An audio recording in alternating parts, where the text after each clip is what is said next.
Quand tu m'as quitté, ou plutôt, quand on s'est quitté, ma vie est partie en éclats. C'est vrai que j'avais tout commencé à bâtir autour de toi, que ce soit dans ma vie personnelle, mes amis, mes sorties, mon boulot ou dans mon comportement.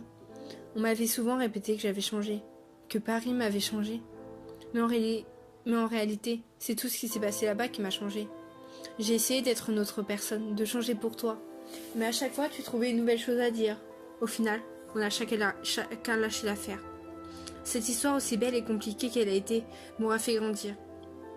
Mais depuis, ma vie est totalement instable. Mon boulot, n'en parlons pas. J'ai eu cette période où j'ai douté de tout, même de ma propre existence. Tout ça parce que je n'avais plus aucun repère. Parce que tu ne faisais plus partie de ma vie. J'ai voulu rencontrer d'autres personnes. J'ai voulu qu'on m'accepte comme j'étais. Et je te jure que j'ai essayé. Ils en ont bavé, certains, pour m'avoir. Mais grâce à eux, j'arrive à être moi-même. Je me sens enfin bien. Et je sais que, quoi que je fasse, j'aurai toujours des amis à mes côtés. C'est bizarre de se faire aimer d'un amour si unique. On se sent vraiment vulnérable et en même temps en sécurité. Mais maintenant, j'essaie de reprendre une vie stable. Et on m'aide beaucoup pour ça, pour trouver cet équilibre qui me manquait. Je sais que la vie n'est pas facile, mais quand on est accompagné, c'est toujours mieux, tout est plus simple.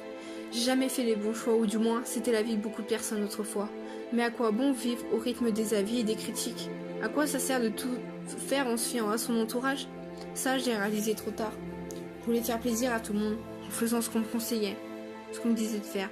Mais au final, j'ai foutu une partie de ma vie en l'air. J'ai pas fait ce qui me plaisait, ce qu'il fallait pour moi.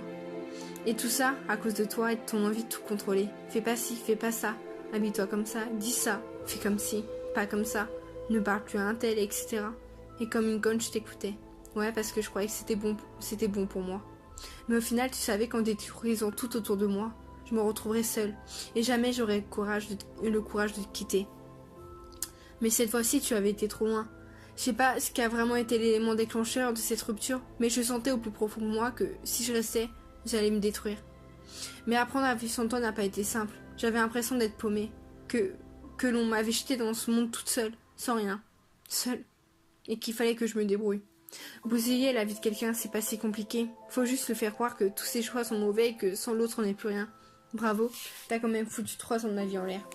Et toi, pourtant, t'as réussi à te reconstruire.